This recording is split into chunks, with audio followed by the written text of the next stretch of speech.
모든 교양은 남 얘기죠. 안 물어봐도 모든 교양은 남 얘기죠. 안 물어봐도 알려주는 남 얘기 아날람 47회 방송 3부 시작하겠습니다. 착취인가 거래인가 가족의 탄생을 이야기합니다. 착취나 거래가 가족의 전부는 아니지만 본질을 구성하는 중요한 요소라는 말씀을 어제는 이제 드렸고요. 가족이라고 하면 본능적으로 연상되는 것들이 각자 있을 것 같아요. 저 같은 경우는 전기밥솥이에요. 그리고 새벽부터 들리는 엄마의 칼질 소리. 왜냐하면 제가 급식 세대가 아니라 가지고 이제 도시락 싸는 소리죠. 2개씩 싸주고 그래야 되니까. 근데 이거말로 진짜 착취잖아. 나는 진짜 그 생각하면 복지가 중요한 거죠. 급식을 포함해서. 가족이라. 가족하면 딱히 생각나는 이미지는 난 없는데. 아, 딱히는 없나요? 이 얘기를 듣고 생각을 해봤는데 저는 상이 생각났어요. 상? 그러니까 밥을 먹으면 둘러앉잖아요. 그때만큼은 가족이 다 둘러앉잖아요. 상을 피면은 밥을 먹을 때 저희 집은 자식 생활을 해갖고 지금은 이제 엄마가 식탁에서 하시는데 어릴 때만 해도 상을 꼭 펴서 밥 먹자 하면 상을 펴는데 그러면 둘러앉잖아요. 그래서 저는 그게 생각나더라고요. 저는 뭐 가족이라고 하면 전 사실 그 삶이 약간 다른 사람보다 뭐 내가 뛰어나다 유니크하다 이 얘기가 아니라 이런 느낌이죠. 다른 사람들은 왜 어떤 경험치가 있고 경험치 속에서 통찰을 하시는 경우가 많은데 저는 약간 반대거든요. 뭐냐면 어릴 때 아프니까 생각할 시간이 많다 보니까 내가 겪어보지도 않았는데 현타부터 오는 거야.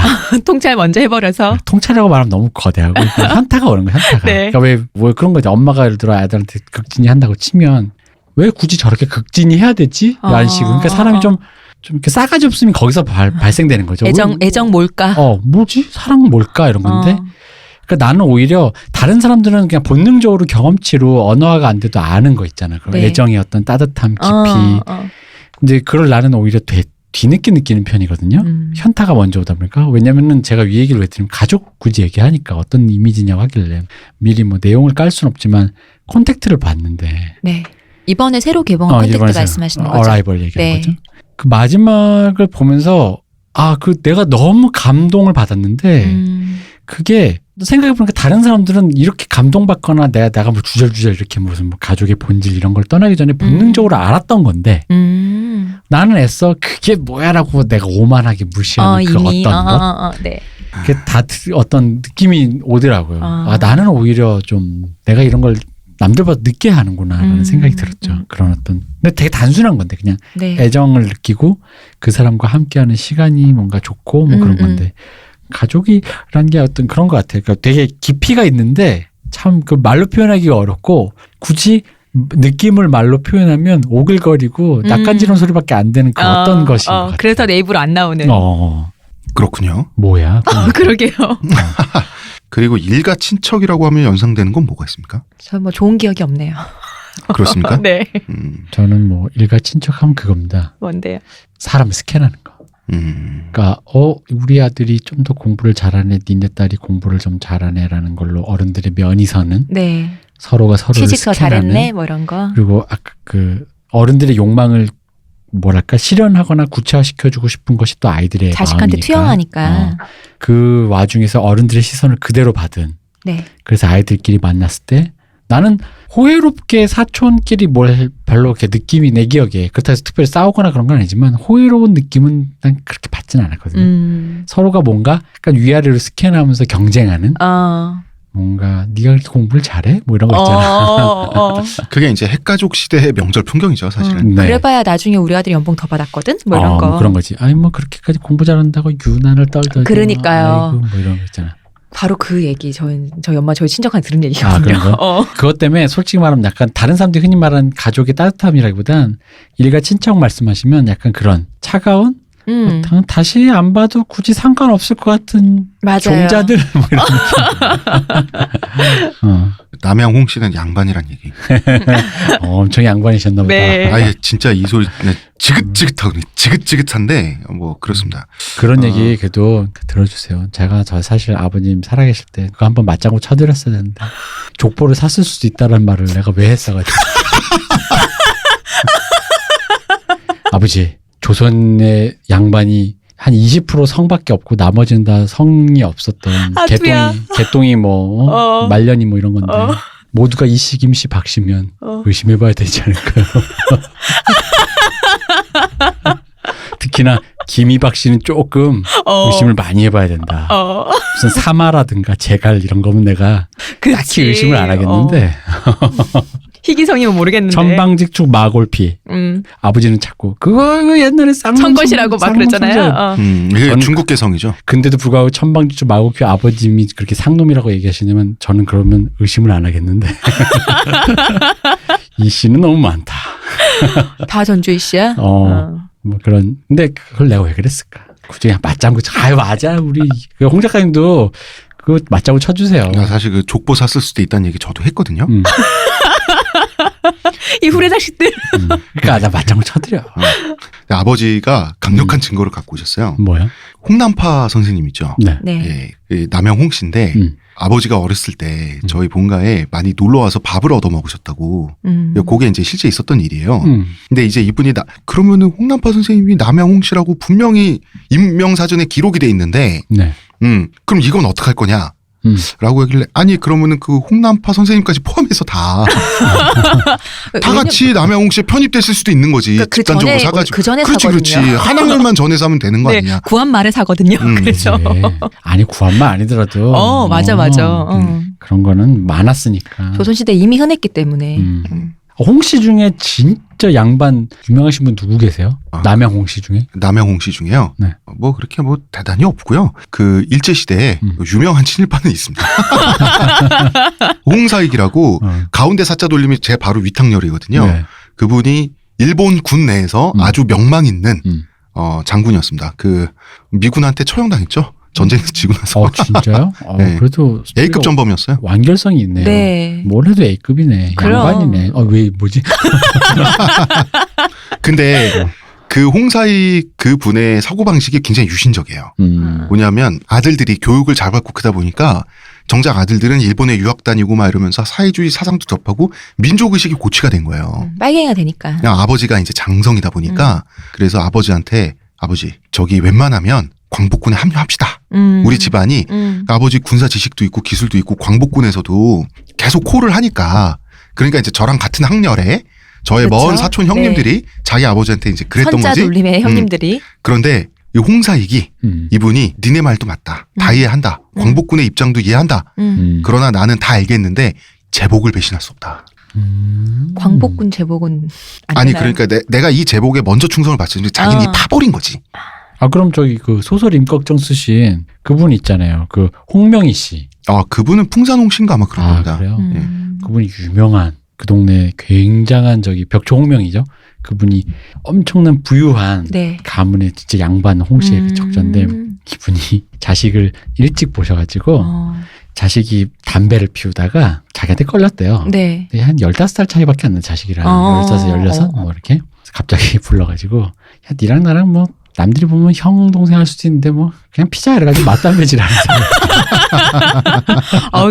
깨이신 분이네요. 아주 트이신 분이시네. 뭐 이분이 아마 월북을 하셨는데 월북을 하실 때도 아마 재산을 다 동네에 나눠주고 아마 어차피 다 필요 없으니까. 가셨다고 하는 굉장히 그 사회주의자이시자 뭐 그랬다고 하는데 어쨌든 뭐 그분은 뭐 새빨간 분이죠. 트이셨네요. 근데 남양홍 씨에 특이하게 사회주의자가 없어요. 그래요? 별로 없어요. 왜냐하면 남양홍 씨가 내가 이거 다른 남양홍 씨가 들으면 나 막 욕한다. 남양홍 씨가 어떻게 양반지를 유지한 가문이냐 하면은 외척 가문이에요. 그러니까 그 왕비나 후궁을 공급해가지고 그 자리를 보존한 가문이란 말이야. 그러니까 이 가문이 예를 들어서 무슨 그 안동 김씨, 권씨 이런 그 순혈 엘리트가 아니에요. 공부 잘한 엘리트가 아니라. 영의정 이런 거 배출한 그게 아니라. 그게 아니라 이제 그 부마도 하고, 왕의 부마도 하고, 이런 식의 인척 관계도 맺고, 그 다음에 이제 그 영의정, 병조판서 이런 거 뚫기가 힘드니까, 이 무관 쪽으로, 무관 쪽으로 이제 변방에 그 양반 대가 끊이지 않게 무관 쪽으로 이제 변방에 이제 그 자식 손자들 한 명씩 돌려가지고 양반 지위를 유지하면서 이렇게 살아온 집안이에요. 그러니까 말하자면 이게 그 뭐랄까 그 B급 엘리트인 거지. 이 집안이 그러다가 이제 홍씨 문중에서 지금 난리 나겠는 소리 하고 있네. 그러게요. 그러다가 일제 시대가 된 거야. 일제 시대가 됐으니까 이제 지금까지의 양반의 지위를 유지하려면 두 가지로 나뉘는 거지. 하나는 어쨌든 내가 이 조선에서 밥 먹고 산 집안이니 의리를 지킨다라는 차원에서 독립운동을 하신 그 파가 반이 있고 나머지 반은 이 지위를 지금까지는 이시왕조에 충성했으니 이 지위를 유지하려면 이제는 일제에 충성해야지. 음. 이런 식으로 이제 그 싹 갈라지는데 되게 재밌는 거는 독립운동을 한 측도 만주를 건너가서 그 치열하게 하진 않았어요. 그러니까 남영웅 씨가 다친 일파가 아니라 독립운동가들도 있다라는 걸 유지하기 위해서 간당간당하게 하는 거 있잖아. 딱 그런 식으로 이제 유지가 됐지. 남영웅 씨 종친에서 이 얘기를 싫어합니다. 고소크리. 바로 고소입니다. 그 옛날 김수현 씨 드라마처럼 있다. 불효죄로 고소한다. 이제. 남영웅 씨. 남영웅 씨 중에서 최고 유명인이 있습니다. 누구신데요? 네, 저희의 아주 큰 할머니 되시는 해경궁 홍 씨라고. 맞다. 네. 진짜 그런 나쁜 말이 자꾸 떠오르네요. 삐처리 한번 할까요? 삐처리 한번 할까? 네, 한번 해주세요. 저희 그거 뭐야 그거 사집안이네.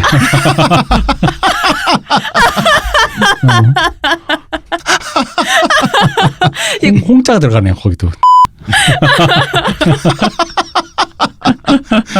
홍의 홍은 불고롱자지만 이거 계속 삐다. 어찌됐던 간에 네. 너무 많다 삐가. 그렇습니다. 그 양반 소리 좀 안 들었으면 네. 하고요. 광고 듣고 오겠습니다. 저한테서 뭐 달라진 거 느껴지지 않나? 뭐요? 아니 그 내 머리에서 반짝반짝이 아니라 빽빽. 흑채가 맞다. 흑채는 아닙니다. 그럼 뭐 한방? 사람의 머리카락은 동물의 털이라는 거지. 그래서 동물 세포로 모근을 복원한다는 거지. 어떻게 돼? 가능합니다. 티스템 연구소의 동물줄기세포 배양액은 거짓말을 하지 않습니다. 나 이거 되는 거 보고 진짜 충격받았다니까. 지금 티스템 두피 클렌저와 두피 에센스를 검색해보세요. 과학이 당신의 모발에게 주는 선물, 티스템입니다. 자, 가족이니 일부 일처제니 하면 굉장히 문화적이고 문명적인 느낌이 들죠. 물론 인류 문화사적인 측면을 부정할 수는 없어요. 그렇지만 가족의 탄생이 본능을 거스른다? 절대 그렇진 않죠. 자, 가족은 문화적인 것인가 본능적인 것인가? 이 질문은 당연히 있을 수 있어요. 당연히 둘 다죠. 저는 이렇게 생각합니다. 동물적인 것이 본능적인 차원이 문화적으로 정비된 것이 결혼 제도고 관습이 아닐까. 뭐 아무래도 인간은 조금 군집 생물이잖아요. 네, 어쨌든 네. 사회적인 관계를 뭐 그게 관계를 떠나서라도 집단을 형성하는. 집단을 형성하지 않으면 약간 뭐 좀 애매하잖아. 네. 삶을 영위하는 것 자체가. 네네. 왜냐하면 개인으로서 인간은 굉장히 약한 동물이잖아요. 추위에도 약해, 네네. 뭐 무력도 약해. 그러니까 그리고 여러 가지로 분업화가 되지 않으면 살기가 힘들죠. 너무 바쁘잖아요. 그렇죠. 일부 일처제에 관해서는 이것이 인류에게 있어서 매우 보편적인 제도죠. 여러 가지 발생 이론이 있습니다. 네. 자, 지난번 방송에서 언젠가 이런 얘기를 한 적이 있어요. 일부 일처제를 택하고 있는 종족이나 문화권은 숫자로 따지면 오히려 소수다. 그런데 인류의 대부분은 일부 일처제 가정에서 태어난단 말이에요. 이 말은 일부 일처제 사회가 다른 사회를 압도했다. 그거 볼 수가 있는 거죠. 여기서는 한 가지만 경제적 차원에서 본능적 차원에서 말씀드릴게요. 양육의 문제가 있습니다. 자, 인간은 동물입니다. 우리 이거 인정해야죠. 인정 안 하는 게 이상한 거 아닌가요? 아니 그러니까 스피노자에 따르면 만물의 영장 아니라는 거지. 네. 그런 거 아니라는 거지. 어. 자, 왜 동물 얘기를 했냐. 보통 동물이 수정을 하잖아요. 동물들이 그 교미를 하잖아. 그러면은 이게 두 가지로 나뉘죠. 체내 수정이 있고 체외 수정이 있죠. 여기선 자식이라고 하면 안 될 것 같아요. 새끼를 낳으려면. 뭐 그렇죠. 네. 뭐 자손이라고 할 수도 있고. 뭐 잉태하고 수태하려면. 체내 수정. 그러니까 수컷의 성기가 암컷의 몸속으로 들어가서 암컷의 몸 안에서 수정하는 그런 동물들 있죠. 네. 이 동물들은 편모 과정이 많아요. 왜냐하면 수컷은 안에 정액을 넣어놓고 속된 말로 먹튀하면 돼요. 수컷의 입장에서는. 그러니까 남은 암컷은 어쩔 수 없이 알이 됐든 새끼가 됐든 유생이 됐든 책임을 지는 거죠. 네. 그런데 거꾸로 체외 수정을 하는 동물들은 편부 과정이 많아요. 체외 수정을 하면 그 암컷의 먹튀인데 네. 순서 자체가 먼저 알을 낳고 네. 암컷이 그 위에 이제 정액을 뿌려서. 그렇지. 그 위에 이제 그 정소를 뿌려가지고 되는데 그 정소 뿌리는데 그 짧으면은 암컷이 먼저 이제 알을 낳고 그 위에 정액을 뿌려 수컷이. 그러니까 정말 짧으면 몇 초밖에 안 걸릴 수도 있잖아요. 그 몇 초 동안에라도 암컷은 도망갈 수 있습니다. 그럼요. 그러면은 대표적인 게 어류와 양서류죠. 그러면은 이제 그 어류 중에 그 아버지의 사랑, 부성애를 가장 상징하는 동물이 가시고기죠. 네, 가시고기의 사랑인가 뭐 그런 게 있었잖아요. 옛날에 가시고기 네. 그 소설이 있었잖아요. 네. 그 베스트셀러였습니다. 네. 아니 대표님 왜 웃어? 그러니까 이게 내가 나쁜 점이야 이게. 왜요? 내가 겪지도 않고 그런 류의 것들에 현타가 오면서 맞아. 얘기만 들으면 바로 이렇게 저도 비슷한 심정이에요. 이게 막 뭐가 와 자꾸. 이렇게. 그러니까 아프리카에 되게 못생긴 개구리가 있어요. 네. 아프리카에 커다란 땅개구리가 있는데 이 개구리는 암컷이 매우 빠른 속도로 도망갑니다. 아 진짜? 네. 근데 개구리가 덩치가 커가지고 왜 이렇게 폴짝폴짝 못 뛰어다녀. 그러니까 거의 점프가 안 되는 개구리인데 암컷이 도망가는 거 보면 되게 귀여워요. 경보로. 경보로 도망가. 미친 듯이 도망가거든요. 그러면 수컷만 남아. 그럼 그 알을 그냥 내버려 두면 다 뭐 새 이런 애들한테 먹히니까 네. 외롭게 지켜. 근데 수컷이 어떤 역할을 하냐면 건기가 오면 웅덩이가 마르죠. 네. 그러면서 웅덩이가 고립돼요. 네. 그 고립된 웅덩이가 마르면 그 안에 갇혀있는 올챙이들이 다 전멸하는 거예요. 그러면은 그 물길을 뚫어요. 댐을 뚫듯이. 그래서 물을 공급해서 다른 뚝으로 하나 만들어가지고 물을 파가지고 거기에 올챙이들을 흘려보내요. 그런 식으로 키우거든요. 뭔가 좀 눈물겹다 이거. 눈물 겹지. 네. 그런데 이제 그거는 체내 수정과 체외 수정이 가른 어떤 그 누가 먹튀할 수 있는가. 예, 이런 그 생물적인 조건이 만들어냈다는 누구에게 거지. 유리한가? 음. 도망가기가 누가 유리한가? 도망가는 것은 부끄럽지만 도움이 되죠. 오, 이거 기가 막힌데? 왜냐면 다른 표현을 쓰자면 양육은 그러니까 누가 그 얘기는 했어요. 그러니까 펀은 아닌데 조이의 그 의미의 기쁨은 있다고 그러니까 인정합니다. 네. 하지만 힘든 건 사실이다. 네. 그럼요. 다시 한번 도망가는 것은 부끄럽지만 도움이 되죠. 네. 그렇습니다. 별로 그 암컷 개구리가 부끄러워할 것 같진 않고. 네. 자, 인간은 굉장히 특이한 경우입니다. 일부일처라는 것 자체가 특이한 거예요. 원래는 평모나 평부 혹은 그냥 방생이 가장 그 가까운 가장 본능적이고 직관적인 해결책인데 인간은 새와 비슷합니다. 조류의 경우. 자, 많은 종류의 새들은 어느 한쪽이 독박을 쓰기에는 리스크가 커요. 그렇죠. 알을 품고 있어야지 부화가 되는데 그럼 품고 있는 동안 그치. 뭐 먹을 수도 없고 아무것도 못 하잖아요. 그렇죠. 그래서 왜 원앙 부분이 그러잖아요. 그리고 펭귄도 부부관계를 유지해서 네. 서로 돌아가면서 그 먹이를 알을 물어오고. 놓고. 그러니까 모든 새가 그런 건 아니지만 정말 그야말로 수많은 새들이 부부관계를 평생 유지하는 경우가 많잖아요. 우리 유명한 기러기나 이렇게. 맞습니다. 그래서 기러기 아빠도 있고. 왜 그러냐면 새는 아주 연약한 상태로 태어납니다. 네. 학습이 필요한 동물이 이렇게 태어나는 경향이 있습니다. 그래서 초식 동물보다는 육식 동물이 새끼가 연약하게 태어납니다. 왜냐하면 사냥은 배워야 되는 거지만 풀과 나뭇잎은 먹으면 되는 거예요. 그래서 소나 말은 그 태어나자마자 좀 있으면 걷고 막 그러잖아요. 바로 서죠 거의. 그렇죠. 그런데 강아지나 고양이 새끼가 그게 가능한가요? 안 되죠. 새는 나는 법을 본능으로 갖고 태어나지 않아요. 의외로. 새는 나는 법을 부모가 가르쳐 주는 거예요. 그렇기 때문에 연약한 상태로 태어나는 거예요. 물론 펭귄은 안 날지 않나요? 라고 말을 하면 할 말은 없지만 사실 펭귄은 물속에서 납니다. 물 속에서 나는 거. 물속에서 날듯이 헤엄칩니다. BBC 다큐멘터리 생각난다. 그 페이크 다큐멘터리 있었잖아요. BBC에서 그 만우절을 기념해서 페이크 다큐멘터리를 만들었는데 펭귄이 하늘을 날아다니는 여기서부터 여기까지 어디까지 멀리 날아갑니다. 뭐 이런 식으로 왜 기러기가 가는 것을 추적하듯이 이거를 CG로 만들었는데 기가 막혀요. 대다수 사람들이 많은 사람 속았어요. 그거. 한번 보세요. 여러분 진짜 기가 막혀요. 자, 사람의 경우도 부부 시스템이 양육의 필요성에 기인한 측면을 부정할 수가 없겠죠. 왜냐하면 사람은 굉장히 약한 상태로 태어나잖아요. 네. 그리고 자라는데 시간이 오래 걸리잖아요. 그러니까 한쪽은 양육을 하고 채집을 하고 있으면 한쪽은 그 동굴의 안전을 책임지고 아마도 이제 수컷 쪽이겠죠. 남자 쪽이겠죠. 나가서 사냥도 해오고 하는 형태로 분업화된 것이 우리가 본능적인 차원에서 직관적으로 부부라고 할 수가 있겠죠. 네.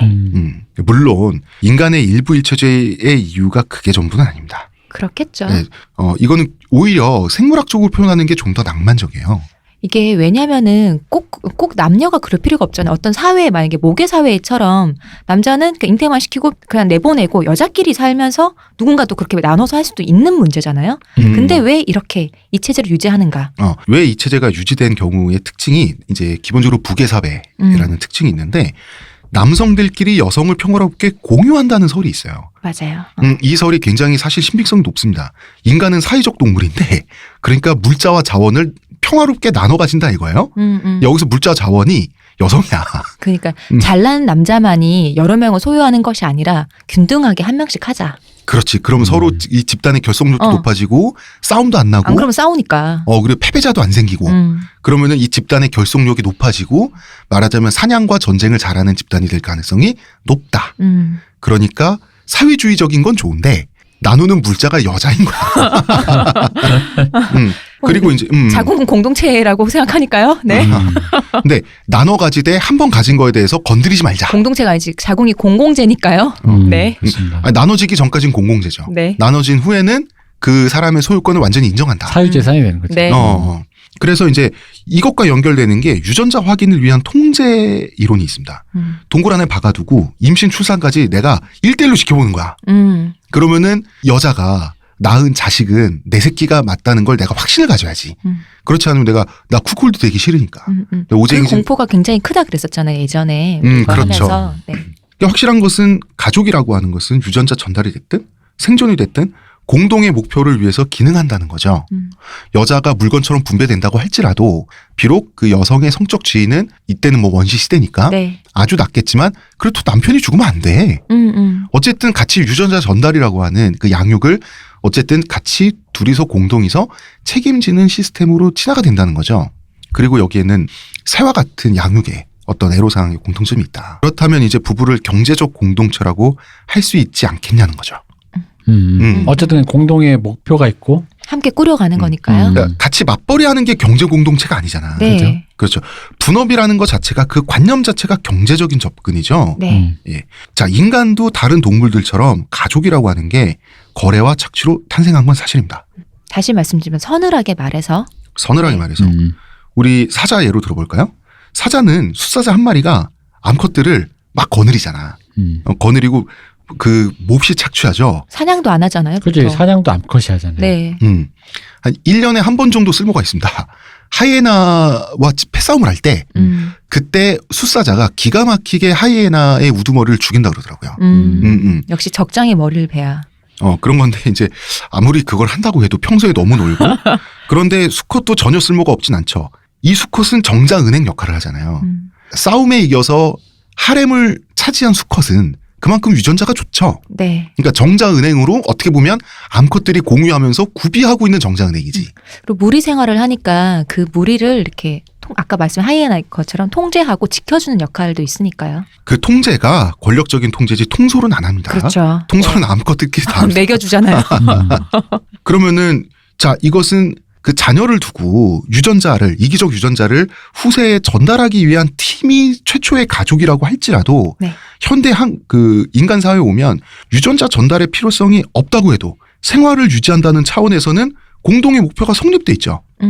그러니까 가족은 부부 사이, 암수의 커플로 가족이 탄생하지만 가족의 본질은 심지어 부부 사이가 아니라도 저는 바뀌지 않았다고 본다는 거죠. 그럼 오히려 이 얘기가 네. 지금의 뭐라고 할까 결혼하기도 힘들고 결혼을 포기하고 네. 저는 뭐 그렇게 하잖아요. 네. 결혼이 의미 없다고 생각하는데 이 얘기가 지금에 와서 오히려 홍 작가님 방금 말씀하신 게 조금 새겨듣거나 다시 한번 환기해 볼 만한 얘기라고 생각이 드는 거죠. 그러니까 왜냐하면 공동의 목표를 갖고 집단으로 뭉친다라는 건 그만큼 좀 뭔가 효율성을 따질 수 있게 좀 조금은 뭐랄까 뭐 힘든 걸 던다고 할까 의무나 책임을 조금씩은 좀 각자 나눠 나눠 가진다. 네. 그런 의미로 볼 수 있잖아요. 그러니까 뭐냐면 우리가 이제 결혼을 요즘에 이제 시스템화되어 있는 우리 어른들이 우리에게 제공하는 가치로서 이걸 결혼이라고 보면은 그런 의미에서 결혼을 포기하게 되는 거잖아요. 돈도 네. 많이 들고 어. 그런 돈 없고 그렇게 할 수도 없고 그리고 어른들이 바라는 그런 가치의 인물상 뭐 연봉이 얼마가 됐는지 뭐 그런 사람이 될 수가 없기 때문에 포기하는 건데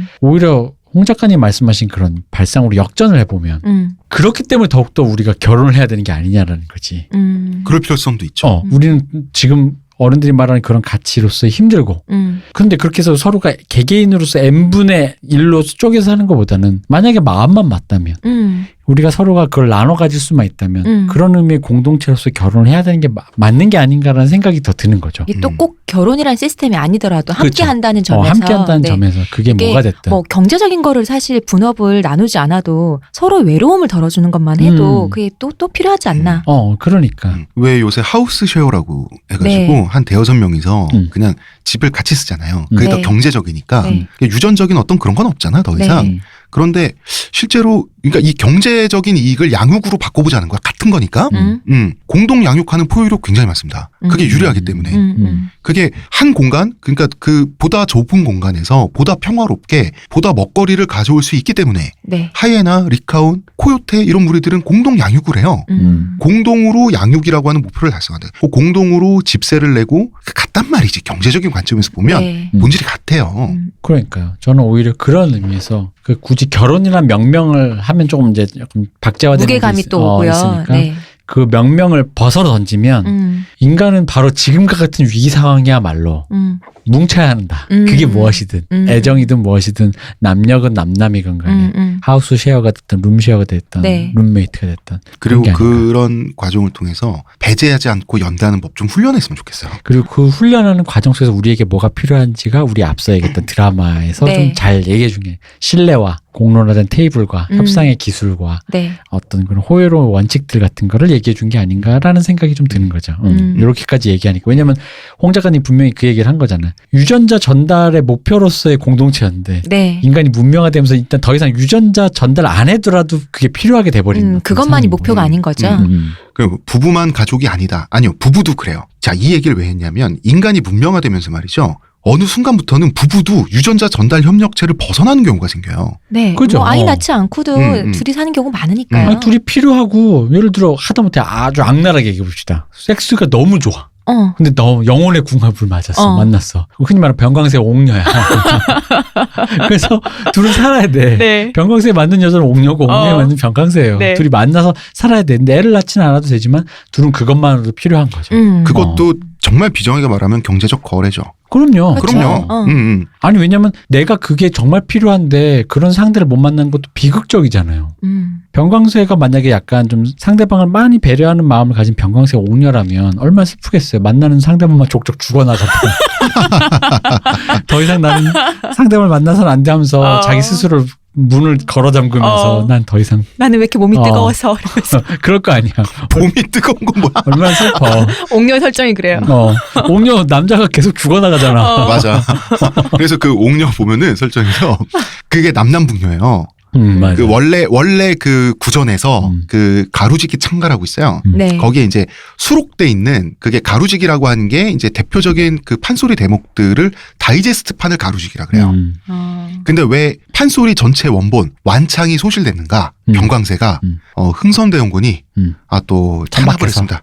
너무 야해서. 이게 우리가 지금 그거 해자 외세 침략에 맞서가지고 국가가 하나 돼야 되는데 어디 그냥 시장 통해서 외설적인 것을. 그런 거나 듣고 있고 그러면은 그 양이들을 물리칠 수가 있겠어요? 이런 흥선대원. 그런데 들려오는 그 구전에 의하면 그건 완전 소실됐는데 들려오는 구전에 의하면 병광세전의 야함은 상상을 초월했다 그러더라고요. 병광세 진짜 재밌는 게 80대 병광세전 보면 옥녀랑 네. 드디어 만나서 첫 네. 합궁을 할 때 갑자기 땅이 천둥번개가 흔들리면서 치고. 저쪽 지구 반대편에 공원을 거닐던 외국인이 땅이 흔들리면서 오 마이 갓 그런 씬이 있었어요? 그런 씬이 있어요. 근데 그것도 우리나라 어디 MT촌의 가로수길이야. 맞아. 아니 어떻게 내 얘기를 뚫고 들어가서. 지구가 흔들리고 천지가 요동친다라는 그런 표현인데 어쨌든 그러니까 그런 관점으로 그러니까 각자가 필요한 것을 거래를 할 수 있는 네. 그런 의미의 공동체가 필요한 거죠. 그러니까 인간이 문명화되면서 필요한 게 많아지잖아. 네. 다시 먹고 살고 유전자를 전달해야만 하는 종의 목표가 아니더라도. 네, 그런데 종의 목표를 배신해가면서 협력하는 부부도 있습니다. 유럽의 경우를 예로 들어볼게요. 고성능 유전자 검사가 가능해지고 나서 이 유럽에 말이죠. 네. 고귀한 혈통의 영주나 그 일대를 지배하던 그 기사 있잖아요. 성주에 이제 그 미라가 나오든지 모발 유품이 발견된다든지 이런 일이 생기고 있어요. 모발 유품. 괜히 또 슬프네. 자, 그러면은 항상 재미로 해당 지역 주민들 대상으로 이 유전자 전수조사를 합니다. 뭐 나름 연구 센서스 같은 거 아니에요? 네. 그런 것도 있고 이제 그 주민들도 반 재미로 해. 우리나라처럼 내가 직계 후손이 아니면 어떡하지 이런 거 아니고 이미 그 사회가 선진화가 돼가지고 한번 보자는 거야. 내가 남의 홍씨가 아니면 어떡하지? 그런 의미의 선진적인 어떤 의식 수준이랑 우리는 아직 멀었네. 우리는 제가 봤을 때 30년 더 있어야 된다. 우리 30년 갖고 될까? 장담한데 그거 만약에 뭐 진짜 좀 더 뭔가 그런 게 공고하신 집성촌 있는데 뭐 경북 상주 이런 데 가서 그런 거 한다 그러면 네. 후들겨 맞을 일이에요. 다들 긴장할 거 아니에요. 결과 나올 때까지. 자, 이거 전수조사 하잖아요. 그러면 미라의 직계 후손, 이 일대를 지배하던 영주입니다. 네. 직계 후손은 그 주변에 농노 후손들이 많아요. 그게 뭔 소리예요? 건드리고 다닌 것이다. 아, 그러니까 영주들이. 미라의 직계 후손인데 주변에 농노로 살고 있는 사람들이 많다. 네, 농노의 후손으로. 근데 정작 이 성 있죠. 캐슬을 상속받은 중간에 왜 미들네임 들어가는 진짜 직계 후손이라고 족보에 네. 돼 있는 사람 있잖아. 네, 네. 유전적 고리가 끊겨 있는 경우가 많아요. 그럼 얘는 완전 남남인 거죠. 남남이네. 혈통적으로는 남남이죠. 그러니까 이게 뭐냐면 외가만 받은 거지 그러면. 외가만 받은 거죠. 이런 현상이 유럽 전 지역에서 발견됩니다. 왜냐하면 가문의 족보가 끊어지면 대가 끊기면 영주 가문은 망해요. 그렇죠. 그러니까 중간에 이제 그 불임인 남성들이 나오면 영주 부부는 짜고 쳐야 됩니다. 다 짜고 치진 않았을 그러면- 것 같아요. 바람도 폈겠지. 그러니까 여성이 임신을 못하면 흔히 말하는 어른들 옛날 씨바지에 나온 것처럼 밭이 안 좋으면 씨바지고 씨가 안 좋으면 씨내리고. 네네. 유럽도 똑같았습니다. 그렇군요. 그렇습니다. 보통 시바지로 안 되면 시네리가 출동하죠. 네. 그런데 영주의 출동한데. 출동이지 그 뭐라 출동이야 진짜. 아니 콜 받아서. 방아사 뭐 이런 거죠.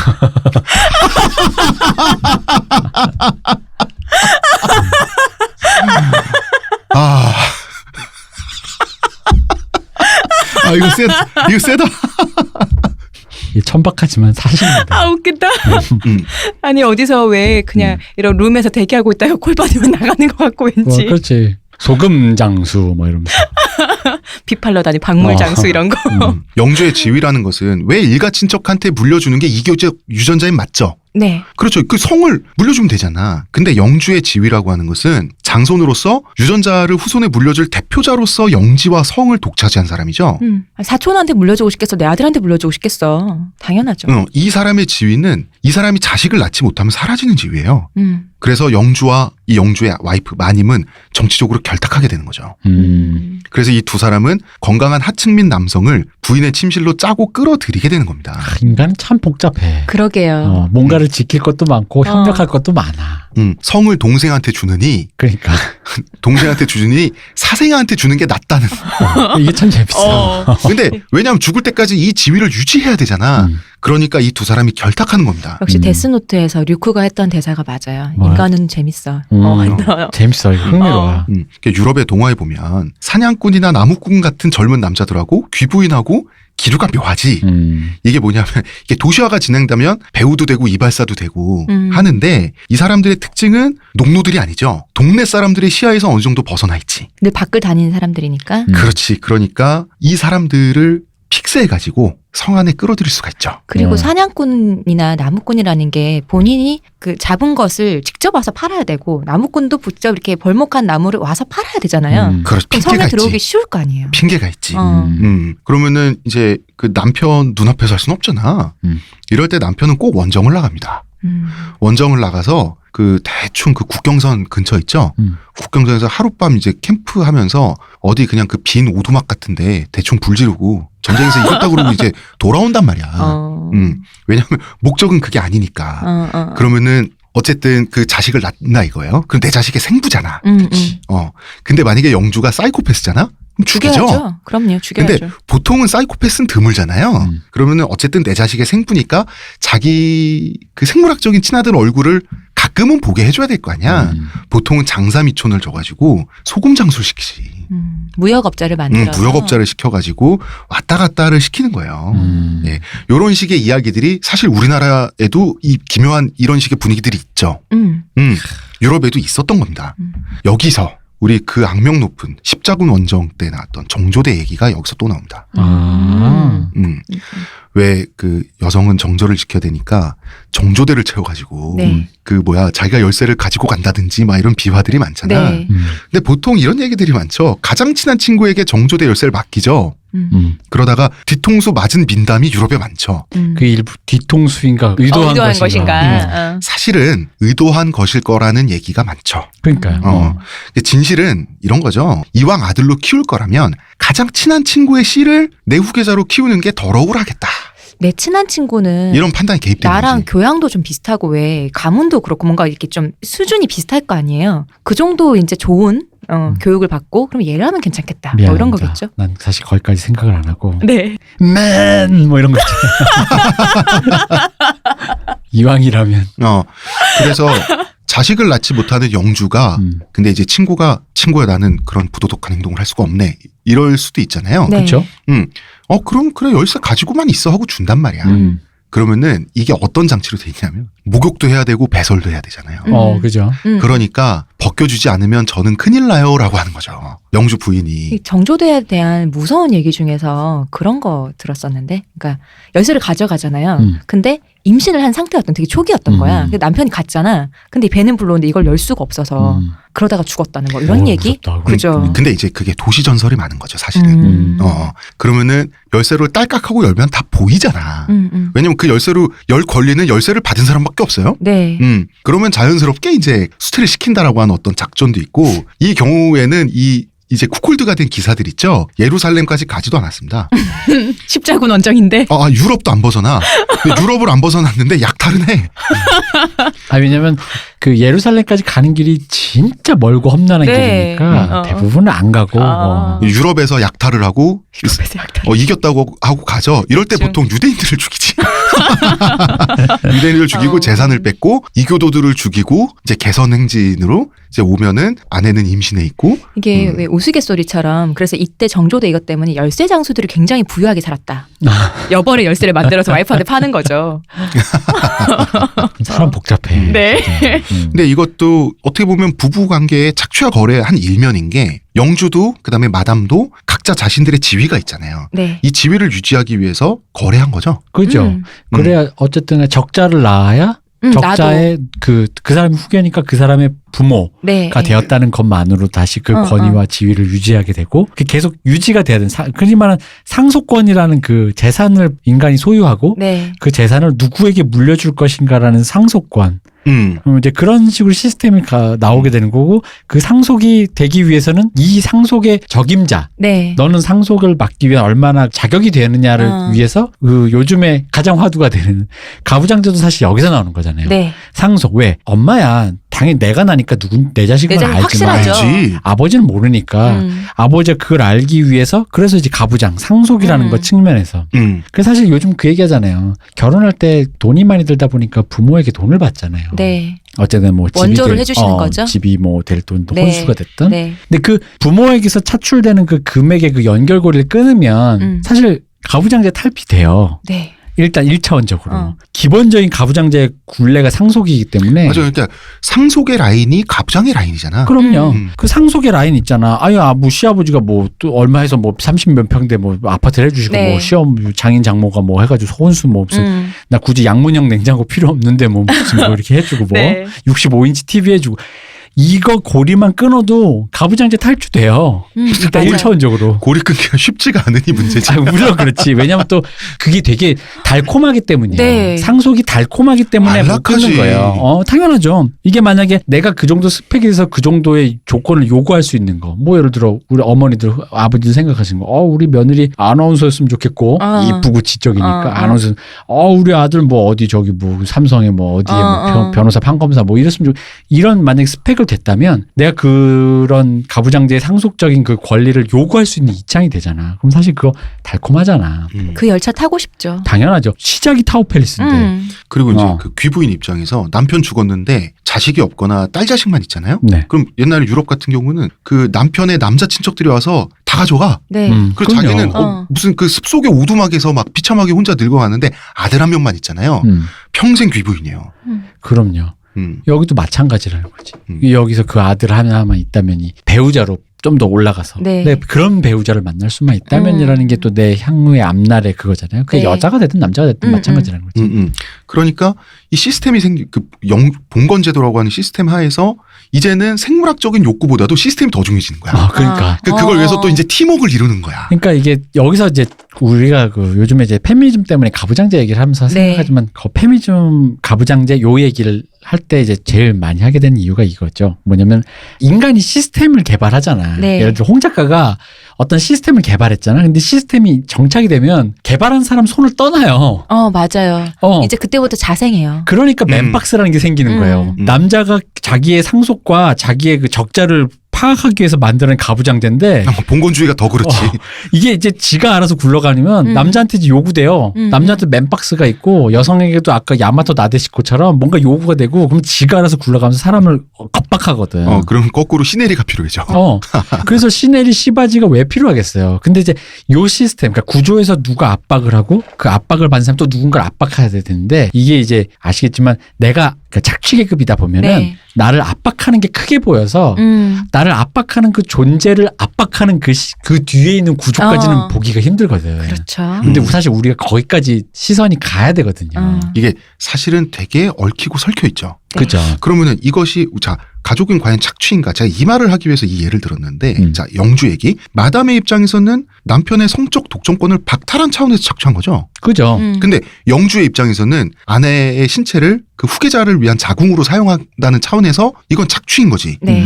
근데 서로가 서로에게 착취에 동의해서 그 시네리가 근데 이게 이 대가 10대 20대 한 1000년 전부터 한 1000년 동안 이 영주 가문이 내려오다 보면 불인 남성은 한 명은 있다고. 그럼 그렇죠. 있지. 없는 게 이상하지. 그러니까 성을 물려받은 사람들은 정작 유전자 고리가 끊겨 있고 유럽 동네마다 주변의 농노들은 다 그 유전자가 다 나와. 생각해보니까 진짜 재밌다. 말이 진짜 딱 합리적으로 말이 되는데. 유럽이 이게 일부일처제를 할 수밖에 없는 곳이니까 사생활을 낳아도 내 아들로 이게 그렇지. 편입해주잖아요. 이게 기독교 문화의 또 그 시스템의 우스운 점이지. 네. 이게 참 그런 생각이 드는데 아까 시스템이 고착화되면은 그런다 그랬잖아요. 시스템이 고착화되니까 그 시스템 자체가 유기적인 생물이 돼버려서 맞아요. 혼자서 막 이렇게 태동하고 그럼 또 새로운 걸 낳고 그 스스로가 움직인다니까. 네. 이제는 더 이상 그걸 만든 거기에 혜택받는 사람조차도 그 시스템에 의해서 억압받는 사람이 돼요. 근데 사실 요 양쪽인 측면, 그러니까 페미니즘적으로 보자면 그런 거지. 남성이 기득권인 건 맞지만 네. 페미니즘적 관점에서 남성조차 기득권인과 동시에 억압받는 존재라는 사실에 대한 그 고찰이 이게 네. 이제 동시에 가야 되거든. 근데 안 되니까 이제 어떤 타도 대상처럼 일단 치부가 되거나 네. 일단 뭐 여성도 피해자 여성. 근데 사실 알겠지만 그 명예 남성이란 말이 왜 등장했겠어요. 여성 자체도 그 시스템에 복종해서 뭔가 그 내면화하고 기득권을 누리는 사람은 나온다. 같은 여성이라도 네. 그 차원이 다른 사람들이 많단 네. 말이지. 그러니까 이것도 마찬가지. 굳이 뭐 페미니즘적으로 떠나서라도 시스템이 돌아가는데 인간이 여기까지 막 이걸 개발해낸 거잖아요. 처음엔 유전자 전달체였다가 네. 갑자기 한목적적으로 만났는데 시네리 씨바지를 네. 이상하게 들이면서까지 이제 자기 애초에 설립 목적에 거의 위배되는 수준까지 그렇죠. 가는 거죠. 이게. 그러니까 북의 유전자의 안정성을 확보하기 위해서 봉건제가 나온 건데. 그러니까 그다음에 기독교 일부일처제도 나온 건데 이게 어느 순간부터는 그걸 초월해 버렸어. 본질은 잃어버리고 근데 그 시스템에 살고 있다면 그 시스템 하에서 이 가족은 서로 거래를 통해서 최고 이익을 뽑아내야 되잖아. 그렇죠. 그래서 계속 협의를 하고 있어. 네. 보면은 어쨌든 간에 서로가 서로에게 내줄 거 뭐가 내줄 건 있다. 그게 네. 뼈가 됐든 살이 됐든 내줄 거에서 내가 취할 게 뭔가를 계속적으로 이 사람들이 지금 고려하고 있는 거잖아요. 이 그림 자체가. 근데 이 봉건제가 현대로 하면 자본주의고 네. 이 자본주의를 배경으로 도망가는 건 부끄럽지만 도움이 되죠. 도움이 된다. 이런 드라마도 나온 거죠. 네. 그죠. 예. 그래서 그 드라마가 그러다 보니까 그 방금 말한 본질을 역산을 해서 처음부터 시작을 해버리는 네. 거잖아. 일단 네. 자 알았어. 그럼 돈을 주는 관계로부터 시작하자라는 거야. 어. 누구에게 가장 이득인가. 아. 그래서 이득으로 따지고 갔더니 발생하는 이상한 것. 애정. 약간의 그 애정을 통해서 얻고 싶은 어떤 성적인 어떤 만족. 근데 그게 누구에게 착취가 될 수도 있는가 없는가. 요 문제 하나씩 따져가는 거잖아요. 그러니까 참 이게 재밌어 이게. 아 유럽 얘기? 왜냐면 이런 거 있잖아요. 생각하다 보면 애초에 내가 그걸 생각한 건 아닌데 우리도 어릴 때 왜 작은 머리로 생각할 때 네. 어른들한테 들키기 전까지 왜 모르는 거 있잖아. 자기 혼자 머리 굴리다가 애초에 목적을 다 탈피한 상태에서 공회전하고 있는 공회전하고 있을 때 어른들이 야 그렇게 되면 결국 이렇게 되잖아 뭐 이런 거 있잖아. 이러면서 맞아 이러면서 그런 류의 것들 어른들한테 지적 많이 받잖아요. 애기 때. 네. 그런 느낌이야 사실은. 그렇습니다. 자 우리는 조금 더 깊은 얘기를 다른 차원에서 좀 재미나게 하기 위해서 잠깐 광고 듣고 오겠습니다. 광고를 들어야 재미있는 얘기를 할 수 있나요? 그렇습니다. 저 밥도 들어. 좀 먹고 싶고요. 배도 고프고요. 알겠습니다. 모든 일엔 순서가 있습니다. 하루의 건강을 위해 자 아로니아 농축액을 물에 섞어 마시는 것도 귀찮다고. 그런 당신을 위한 평산네이처의 새로운 야심작 하루니아. 하루에 한 포 알약으로 섭취하는 아로니아 농축액입니다. 이제 건강과 함께 간편함도 챙기세요. 국내 최대 함량, 최다 판매를 자랑하는 평산네이처가 만들었습니다. 전 편한 게 제일 좋아요. 하루니아. 거래와 착취로서의 가족을 이야기하기 위해서 자 농업 문명과 유목 문명을 한번 비교해 보도록 하면 재밌겠다는 생각이 들었어요. 이 동아시아를 기준으로. 네. 자 농업 문명 우리는 농경 문명의 후손이죠. 땅에 기반한 문명은 안정적입니다. 뭐 대표적인 예가 명말청초. 유럽의 르네상스 바람 불고 서양의 선교사들, 지식인들이 이제 중국을 막 방문했단 말이야. 이때 유럽 지식인들이 중국의 발전상에 거의 뭐 전기 충격을 당하거든요. 이 중에 하나가 또 왜 그 라이프니츠랑 허편지 쓰고 다녔던 그 부배. 네. 중국은 기독교의 후손이야, 막 이러면서. 이 사람들은 처음에 이제 중국 도시의 규모. 부배는 환생했다. 얼마 전 KBS PD로 남아메리카에 있는 한국인의 그 진짜 너무 웃겼어요. 그 옛날 방송 아니에요? 아니요. 최근에 만든 거예요. 세상에. 시청료로 만들어진 국민의 방송. 그래서 요새 시청료의 가치란 말이 유행하는구나. 시청료를 얻다가 받다 쓴 거야. 산단고기에다가. 자, 중국 도시의 규모, 화려함, 귀족들의 생활 이거 어마어마하단 말이지. 근데 가만히 생각해보면 현자 타임이 오잖아요. 이거는 명말청초가 아니어도 원나라 때 그 마르코 폴로의 그 동방경문록 봐도 그 서양인이 겪은 그 컬처 쇼크가 나오잖아요. 컬처 쇼크가 네. 나오지. 어. 그런데 이 정도의 컬처 쇼크는 사실 현자 타임이 옵니다. 왜냐하면 생각해보면 땅이 넓어. 어마어마하게 넓어. 어마어마하게 많은 인구가 사는데 토지는 풍요로워. 그러면 그 부가 모이고 모이는 귀족층과 왕궁 이런 데는 어마어마하게 화려한 게 가능하죠. 황실은 잘 사는 게 이상하지 않죠. 귀족들이나. 그렇지. 그 도시가 그만큼 화려할 수도 있고. 네. 그리고 도시의 화려함이란 게 왜 충격적이냐면 그 이거예요. 그러니까 그 유럽의 농노를 기준으로 봤을 때 네. 되게 힘들잖아요. 빵 하나 먹기 힘들잖아요. 예, 예. 근데 알지만 예를 들어 내가 계급이 우리로 치면 딱 맞아. 우리 사실 뭐 만약에 조선시대 때 우리 되게 도시 빈민 하층민이잖아. 네. 그지? 근데 도시 빈민 남사당. 남사당 뭐 도시 빈민 하층민. 근데 우리 같은 도시 빈민 하층민이라도 지금의 생활 수준으로 보면 소말리아 비교 스타벅스 네. 가서 케이크도 먹고 아메리카노도 먹을 수 있잖아요. 예. 그러니까 이 사람이 보기에 그 흔히 말하는 이런 느낌. 소말리아에서 온 사람이 보기에는 나도 너와 같은 도시 빈민이라고 말하는데 이 사람 아메리카노 먹으면서 노트 펼치고 있단 말이야. 정확합니다. 그게 충격적인 거예요. 그러니까 이 사람은 귀족은 그래 귀족 성 큰 거 오케이, 알겠어. 근데 이 도시에 살고 있는 평민 혹은 하층민. 농노란 하층민이라는 사람의 삶의 규모 자체가 너무 차이가 나요. 새끼를 다 먹어? 도시 이런 바깥에. 거. 그러니까 도시 바깥에. 이게 뭐냐면 일반 농민들도 지붕 밑에서 산다. 맞아요. 당시에 유럽은 토굴 수준이었어요. 그리고 노인들이 학대나 유기를 당하지 않는다. 이거 진짜 크지. 노인이 조롱의 대상이 아니라 존중받는다. 그죠. 충효예. 그리고 사람들끼리 고개를 숙이고 인사하고 다닌다. 이웃 동네 어르신들에게도 자기보다 나이가 많으면 먼저 인사하고 존대한다. 이게 바로 그 근대화의 충격, 뭐 시민의식 처음 에, 발견했을 때 그런 정도의 충격인 거죠. 그러니까 선교사들이 충격받은 건 귀족은 원래 잘 사니까 충격받은 건 중국은 모든 백성이 귀족적이다. 맞아요. 그 얘기일 거예요. 그러니까. 그러니까 우리로 치면 일반 사람들마저도 서로 매너가 좋고 뭔가 먹는 것에서도 우리도 이제 젓가락 쓰면서 네. 어떤 식당에서 손으로 이렇게 집어먹지 손으로 않고. 먹지 않고 이렇게 럭셔리하게 먹고 네.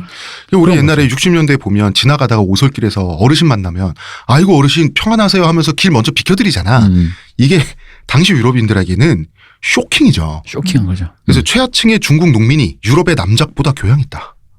이런 말을 서양인들이 합니다. 그러면서 매너라는 것은 사실 귀족이나 지키는 거지 하층민은 할 필요가 없는 건데. 이게 전형적인 고간에서 임신난다는 거죠. 하긴. 그래서 맞아요. 그만큼 도시의 생활 수준이 그만큼 올라갔다는 거지. 그런데 이제 여기서 농업 문명의 특징도 사실은 발견할 수가 있습니다. 농업 문명은 땅을 기반하고 있죠. 네. 그렇기 때문에 안정적이죠. 그렇기 때문에 기브앤테이크가 세대를 넘어서 돼요. 자, 효라는 게 뭡니까? 장유유서라는 게 옛날에는 이거 공자님이 개발한 겁니다. 옛날에는 국가가 그 복지를 실행할 행정력이 없잖아. 취약계층인 노인들의 삶을 책임질 만한 행정력이 없어요. 그런데 모두가 품위 있게 죽을 때까지 존엄사를 하려면 네. 윤리를 각 지역 커뮤니티 단계 있죠. 네. 마을이나 일가지척 단위에 이것이 윤리란다 얘들아라고 강제를 하는 거예요. 마음속에 책임을 지우고 즉 공자가 발명해냈다. 발명한 거예요. 그렇죠. 자, 중국 최초의 윤리는 공자가 발명해낸 겁니다. 그때는 선인이 악인이 도덕이니 부도덕이니 하는 추상적 개념이 없으므로 군자와 소인이라는 걸 만들어서 소인은 좀 약간 그 손가락질 당한 사람. 소인배들. 그러니까 대인 소리 듣는 거 있죠. 대인을 힙스터로 만든 거죠. 이걸 유행어로 만든 거예요. 그래서 이게 농경사회 뭐 유목민들도 그렇겠지만 농경사회에서는 밭을 경작하고 이런 걸 하는 완력이 없는 나이나 그런 사람은 좀 도태될 수밖에 없잖아요. 근데 이게 근데 이제 노인으로 이렇게 취하나면은 그러면은 노인은 지혜를 빌려주는 사람 그죠, 이렇게 그죠. 되니까. 근데 사실 한 60 정도 되면 그 지혜도 없어요. 냉정히 말하면 없습니다. 없어요. 청소년만 넘어가도 제가 이쯤에서 최순실 씨를 모른다고. 왜냐하면 30살 때 익히는 지식이나 60살 때 익히는 지식이나 큰 차이는 없습니다. 그런데 이건 뭐냐면 내가 커뮤니티 내에서 동네 어르신들을 공경하고 나서 그 다음에 내가 노인이 됐을 때 이거를 계속 물려받는 거예요. 이게 가능하다는 거지. 그리고 맹자의 위대한 점은 이걸 아예 국가적 단위로 가자. 그죠. 왜냐하면 인간성에 믿는 건 한계가 있다. 그렇죠. 이걸 복지를 시스템으로 구축하자. 이게 맹자와 공자의 차이거든요. 그러니까 이제 공자가 발명한 거죠. 네. 발명한 겁니다. 왜냐하면 이게 최근에 몇천 년 전에. 뭐 이런 연구가 있는 걸로 제가 알고 진화심리학 쪽에서 네. 이 당시 사람들의 뇌구조가 네. 지금의 그 시민의 뇌구조와 좀 다르다. 상태가. 네. 약간 일종의 뭐랄까 뭐 스트레스도 좀 없고 그러니까 약간 본능 단계라고 하긴 좀 뭐한데 약간 네. 그런 좀 느낌이었대요. 지금만큼 문명화되지 않았기 때문에. 근데 이제 그런 공자같이 언어가 되게 정교하신 분들이 네. 등장하면서 그것들이 체계화가 되고 그게 이제 지금 수준의 의식화되는 과정 속에서 그걸 이제 뭐 일종의 개도라면 개도고 이런 것을 학습해야 되니까. 이게 그렇게 되었다라는 거죠. 그러니까 그 사람들이 효가 없어서 뭐 노인네를 지금처럼 후후후 곡식이 없으니 노인네는 고려장 산에다가 해버리겠어? 고려장 해버려야겠어라는 어떤 그 선악 혹은 그런 의식이 아니라 당연한 거야. 그냥 어이구 그러면 노인네 죽여야지 퍽 이래도 이게 그게 별게 없는. 그런 그때는. 선악 그렇지. 구분 왜냐면 자체가 없는. 네. 귀찮으니까.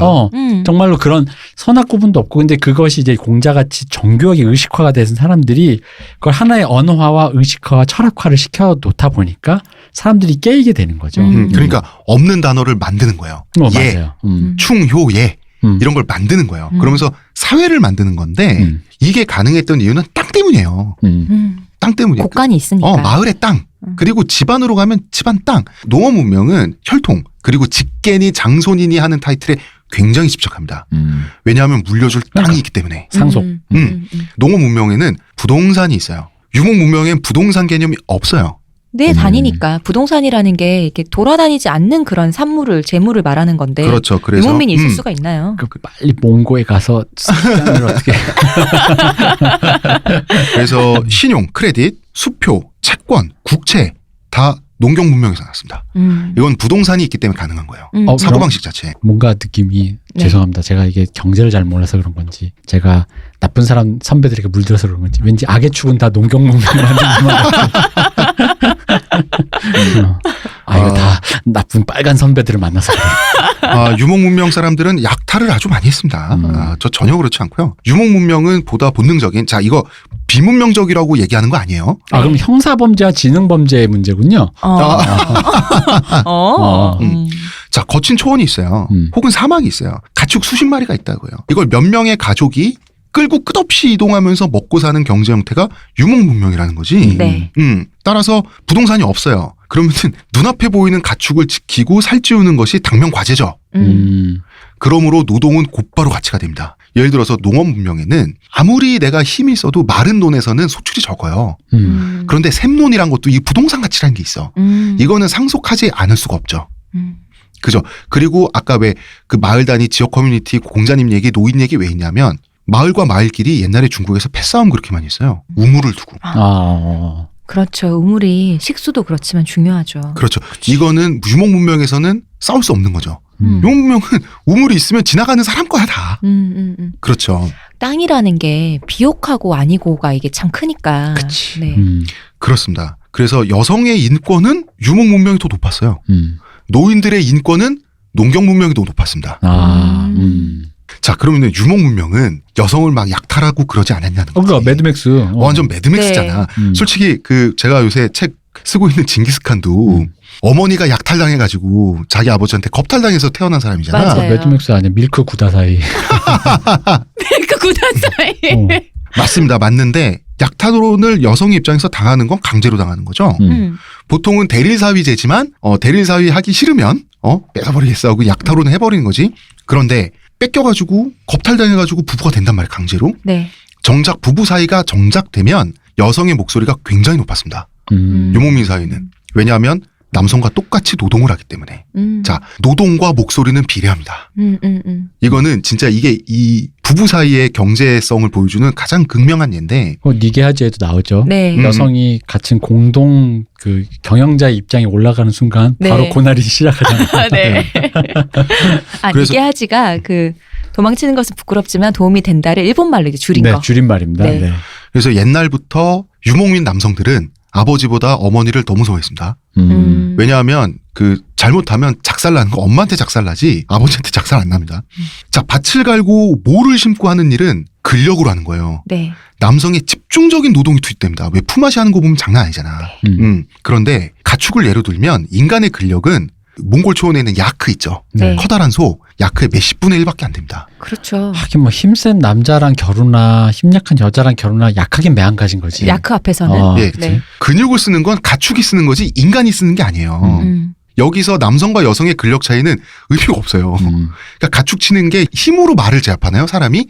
다 요령이지? 누가 목축을 잘하느냐. 그냥 누가 요령이 더 있고 바지런하냐? 이게 신체의 근력에 좌우되지가 않아요. 그럼 개 한 마리가 분신술 써서 양들을 모는 건 아니잖아. 진짜 어. 그런 예시는 어디서 나오는 걸까? 요령과 성실성이라면. 맞아. 그지. 개 한 마리가 그 수십 마리, 수백 마리 어떻게 치겠어. 결국은 권리라는 게 노동 가치와 비례한다. 이 징기스칸이 말이죠. 우리는 엄청난 카리스마의 소유자처럼 착각하고 있는데요. 그 대륙을 막 통일하고 이러시니까. 그러니까 엄청난 사람 아니야? 네. 그러니까 이분은 어머니한테 꼼짝 못했고요. 어머니한테 혼나고 막 울고 그랬어요. 나이 다 먹고. 사실은 약한 남자. 여린 그리고 남자. 내가 품어줘야 되는 남자. 세계를 정복했지만 엄마한테 혼나는 남자. 아내한테 꼼짝을 못했어요. 이게 농경 문명에서는 상상도 할 수 없는 일이라 가지고 학자들은 징기스칸이 무척 솔직한 카리스마를 갖고 있었다. 이런 얘기를 하는데 그게 무슨 카리스마야. 유목 문명을 약간 잘못 이해한 거죠. 당시에 몽골 역사를 보면 나이 많은 할머니들이 건장한 남성 전사를 불러 무릎 꿇린 다음에 두들겨 패서 울리고 막 그래. 수 틀리면 이것은 무엇이냐 하면 노동 가치와 인권 비례한다. 그래서 농경 문명에서는 노인들이 존중받지만 여성 인권이 약하고 그죠? 네. 유목민 사회는 반대다. 이런 것들이 있는 겁니다. 그래서 결국은 얼마만큼의 생활에 경제에 기여를 하는가 이것이 가족 내 권리의 핵심입니다. 그러니까 이게 사실 그 얘기잖아. 결국 동일노동 동일임금 아니야. 권리도 그렇죠. 거기서 주어지고. 맞아요. 결국 그렇습니다. 예. 사실 동서고금을 통틀어서 주먹 싸움하면 남자가 여자 이기죠. 그렇겠죠. 그렇죠. 그런데 결국은 경제에 많은 영향력을 끼치는 쪽의 목소리가 더 높아요. 왜냐면 사람 동물이 아니잖아. 네. 예를 들어서 그 전통적인 묘족의 생활 방식을 보면 남성들이 맨박스가 없어요. 이 부족은. 모계 그래서 사회니까. 책임이 없어요. 그러니까 자유를 쟁취한 대가로 그냥 여성이 시키면 합니다. 야, 너 와서 똥 치워. 그럼 치워요. 그 대신 책임도 없고 남자는 그렇게 수명이 길대요. 묘족 남성들이. 스트레스를 안 받으니까. 그리고 사실 이게 더 편할 것 같아. 내 편하게 생각에. 하겠죠. 그 대신 상속받고 상속 주는 게 없어요. 묘족의 남성들은. 그리고 재밌는 게 필리핀의 경우가 있습니다. 옛날에 필리핀이 스페인의 정복을 당했잖아요. 네. 그러면 이 스페인 정복자들 콩키도르라고 하잖아. 이 콩키도르들이 원주민들을 싹 죽이죠. 남성들은. 네. 여자들은 살려두지. 이 중에서 가장 예쁜 원주민 여성들을 차지하잖아. 그리고 현지처로 삼는 거죠. 네. 그러다가 이제 생활하다가 결국 본국으로 돌아가야 되죠. 죽을 때는 고향 땅에 묻혀야 될 거 아니야. 네. 그러면은 이 처들은 말이죠. 남편이 준 재산하고 부동산 그리고 무역 무투만 남고 혼자 남게 되는 거예요. 네. 이 여성들이 주변에 건장한 젊은 남성들로 할렘을 구성했습니다. 하하. 그러면서 지역 경제를 책임지는 거죠. 좋다. 쉐 이거지. 돈이야 돈. 역시 어. 저 더 열심히 벌려고요. 그러면은 돈이야. 아니 스페인 콩키도르들이 갔으니까 저거 완전 부역자 저거 완전 창녀하냐. 그래서 그냥 사지를 찢어 죽여 이게 안 되죠. 왜냐하면 이 여자들은 스페인어도 할 수 있죠. 이미 이 마을의 그 경제가 스페인과의 무역과 연결돼 있죠. 이 사람이 루트란 말이야. 이 사람들이 마을 이장이나 이 여자들이 촌장의 역할을 하는 거예요. 아니 당연하지. 그러니까 이게 어쨌든 시스템을 유지하려는데 시스템을 유지할 수 있는 기술을 가진 사람인 거잖아요. 그죠. 근데 우리 이게 마을 먹여 살리는 사람인데. 근데 이걸 어떻게 완전하게 무슨 진공 상태로 클린하게 청소를 해요.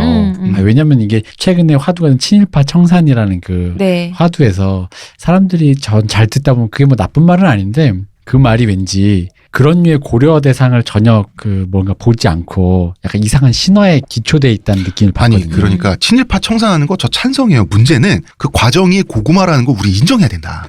고구마도 있고 그 사이에 결이 100만 가지 사연이 있잖아. 방금처럼. 비율을 어떻게 할 것이냐.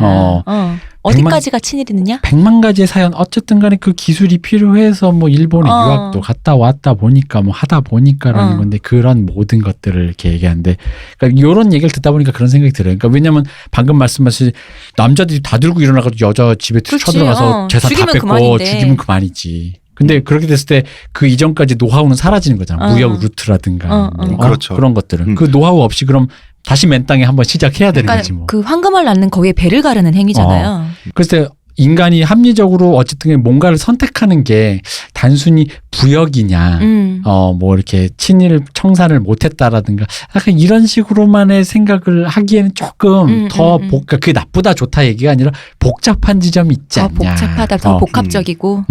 그리고 싸움 잘한다고 이게 권력이 뒤바뀐다는 건 이미 문명의 단계가 아니죠. 그렇죠. 네. 경제력을 가진 쪽이 그 강자지. 네.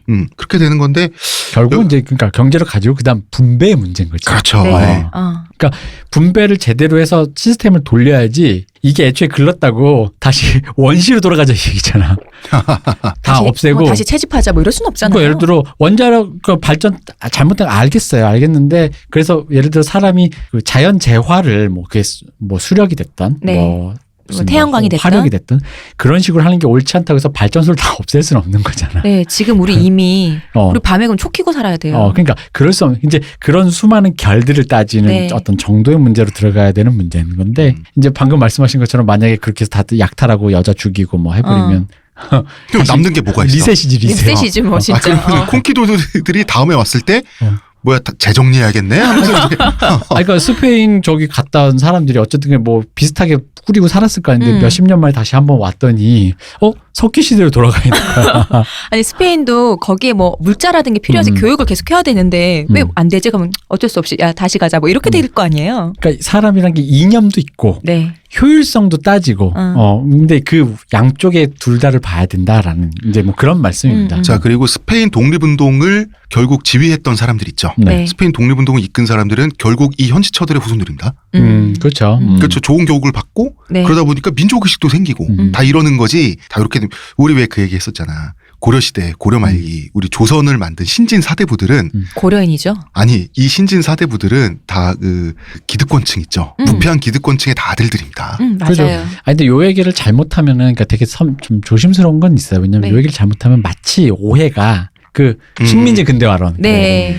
마치 식민지 근대화론처럼 들리는데 그러니까 그 안에도 굉장히 그 디테일한 결이 있어요. 무조건적으로 그거를 했다고 뭐 방금 말했던 그렇죠. 그런 식으로 치면 뭐 일본의 잔재로 우리가 뭐 했다 뭐 경제 이걸 발전한 거 이원화시킬 아니냐. 수는 없는 거죠. 얘기를. 그게 안 된다고. 네. 이제. 그렇게 보기가 막상 그걸 뒤집는 순간 족보 까고 학력 따지고 혈통 따지고 그 사람이 했던 일 직무 다 따지는 순간 되게 미묘해요. 흑과 백으로만 나눌 수 없다. 이제 뭐 그런 얘기를 말씀드려요. 네. 간단히 말하면 이런 거죠. 일본이 물러갔어요. 패망하고. 그러면은 남은 덩그러니 않은 공장, 철도 막 이런 거 있잖아. 네. 그거 일제 잔재니까 다 부셔버릴 거야?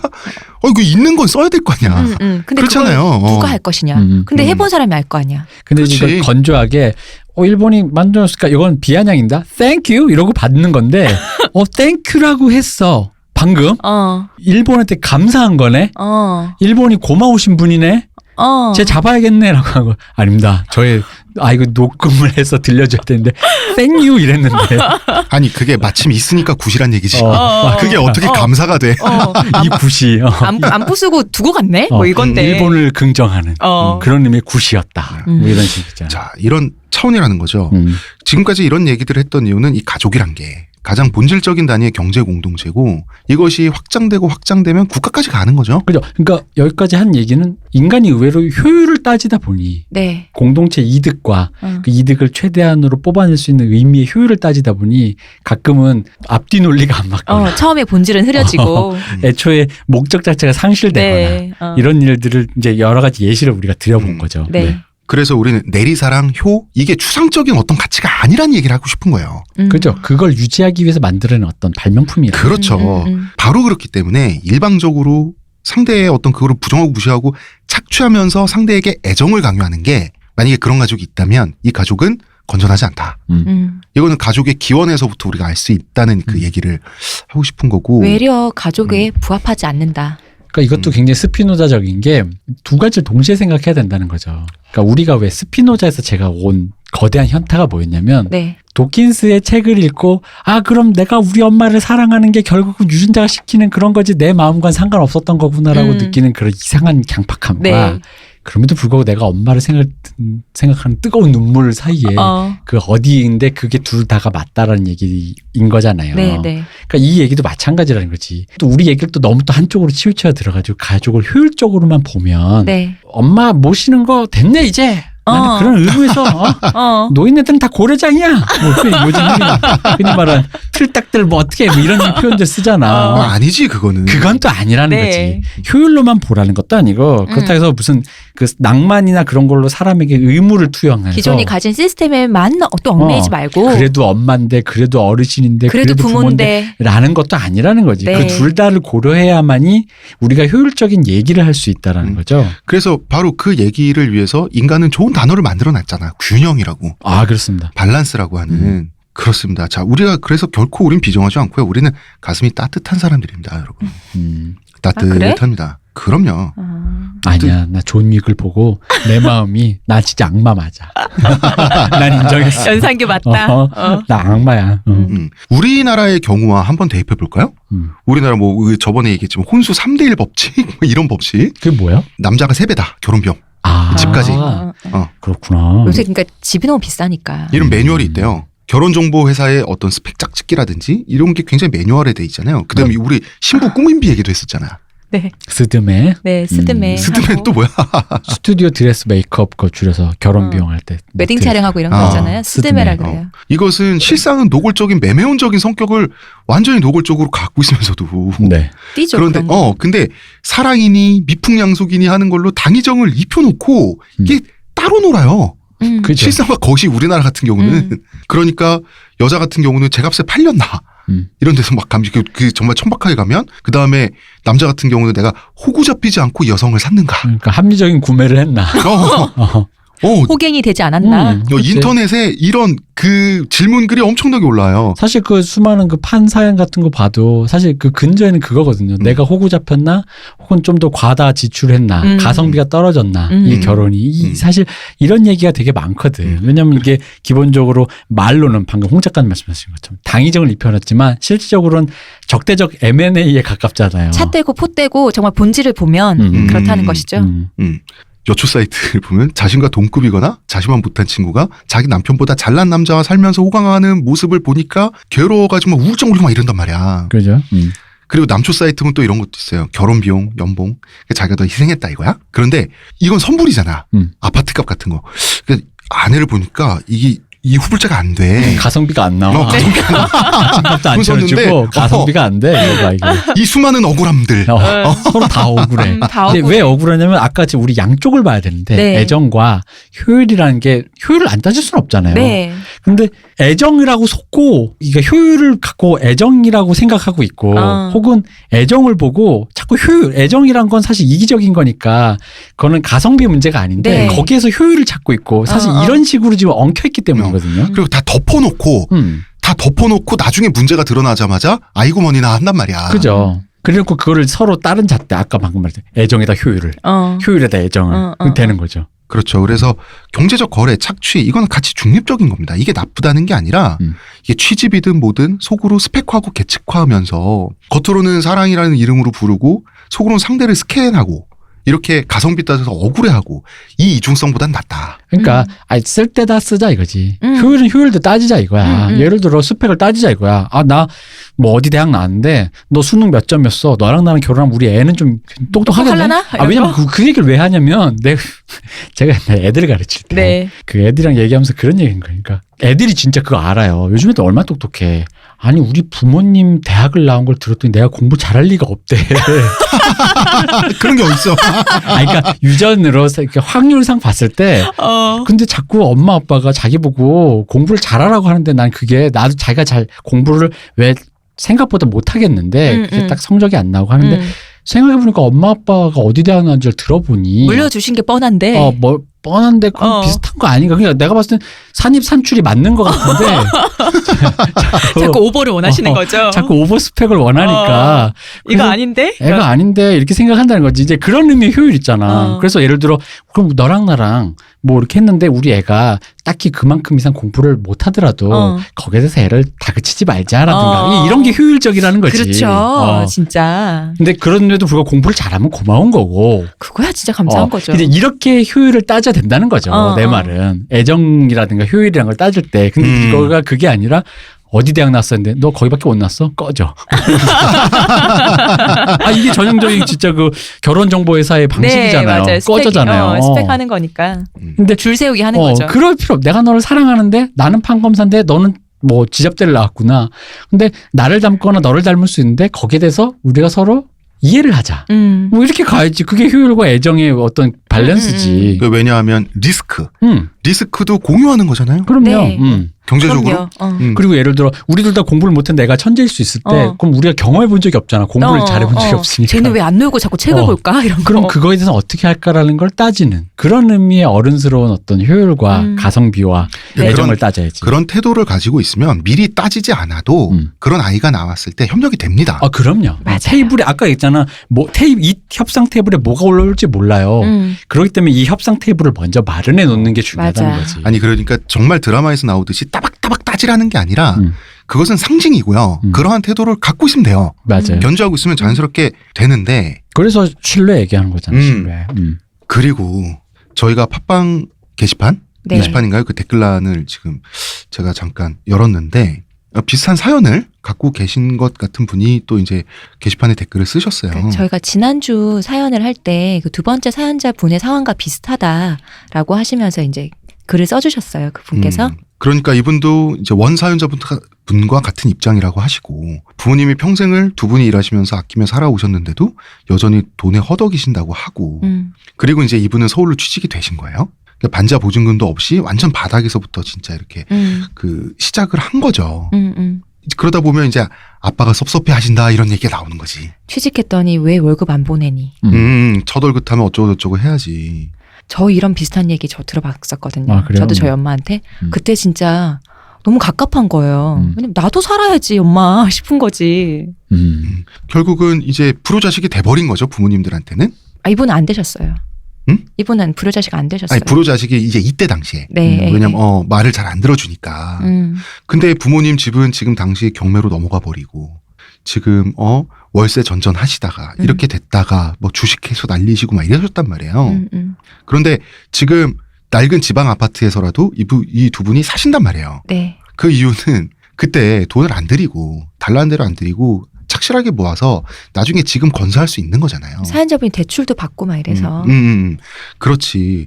그래서 지금 이분 같은 경우는 그런 거예요. 그때 그 죄책감이랄까? 네. 그런 걸 이겨내고 합리적인 판단을 하지 않았다면 지금 우리 가족이 어떻게 돼 있었을까냐고 생각을 했을 때 사실은 그렇게 상상하면 암담하지 않겠냐라고 하는 말씀을 이분은 해 오셨거든요. 이분은 전혀 불효자가 아니지. 떨어져 왜냐면, 있으면서도 이만큼 내가 책임을 지고 그런 요구사항을 받고 했는데 만약에 떨어지지 않고 같이 살았다면은 그랬다면 정말 어땠을까? 이런 그렇죠. 말씀을 하시더라고요. 그렇죠. 그러니까 어떤 아까 우리가 균형 얘기를 했는데 이런 밸런스. 네. 이런 밸런스에 대해서 이분은 좀 냉정한 판단을 하신 것 같아요. 네. 전 맨 처음 말씀이 가난이라는 게 진짜 밑빠진 독에 물 붓기다 이런 얘기를 하셨잖아요. 굉장히 공감하고 맞는 말씀이거든요. 그래서 노력을 하지 않았어도 나빴어도 네. 아니다라고 말씀하셨고 아무리 내가 노력하고 열심히 착하게 살아도 이게 정말 내가 해결하지 못하는 부분이 있거든요. 그래서 이분이 그런 얘기를 하셨어요. 마지막에 같이 늪에 빠지지 말라. 음. 그러니까 정말로 사연자님이 잘 되셔야 두 분이 힘들 때 도와드릴 수도 있다. 손을 내밀 수 있어요. 늪에 빠지신 분들에게. 지난주 사연에 두 번째 사연자님이 잘 되셔야지. 네. 부모님 편찮으시면 어쩌실 건가. 그래서 이제 말씀하시는 게 경험상 부모님이 아프지 않으실 때가 그나마 가난의 늪에서 빠져나올 기회입니다라고 말씀하시더라고요. 그 비슷한 경험을 갖고 계신 분이 이렇게 좀 따뜻하게 말씀을 해주셨어요. 마지막 문장이 좋네요. 지금이 그나마 기회시다라고 하는 건 정말 이건 경험에서 우러나온 말이잖아요. 자, 저희는 다시 말하지만 굉장히 따뜻한 사람들이고요. 저희는 결코 사랑을 부정하지 않습니다. 나의 아바타는 존 윅이다. 아니 이렇게 지금 매조질 하고 있는데 방해를 하셔. 아니 그게 내가 지난 주말 존 윅을 보고 나 완전 이해했다니까. 아 이게 나의 감수성은 절대 어떤 그런 게 없구나. 난 이제 인정하기로 했어요. 연산규? 약하지. 약해. 연산규 아니야. 존 윅 정도 돼야 돼. 무조건 헤드샷이야. 확인 사살. 확인 사살. 그런 것 같아요. 이분 얘기도. 그러니까 가족이라고 해서 어떤 상황이 힘든 상황이 왔을 때 같이 함몰될 필요는 없다는 거죠. 사실은 약간 조금 떨어져 내가 약간 한 발 뒤로 아니면 한 번 더 생각을 해야지 정말 같이 살 수 있는 방법이 그러니까 있다. 부모님에게 무조건적인 충성을 다 바치고 혹은 완전히 페루나가 되고 그게 아니라니까요. 네. 우리 왜 부부의 경제성, 가족의 경제성에 대해서 우리가 지금 얘기를 하고 있냐면 경제적 판단을 얘기하는 거예요.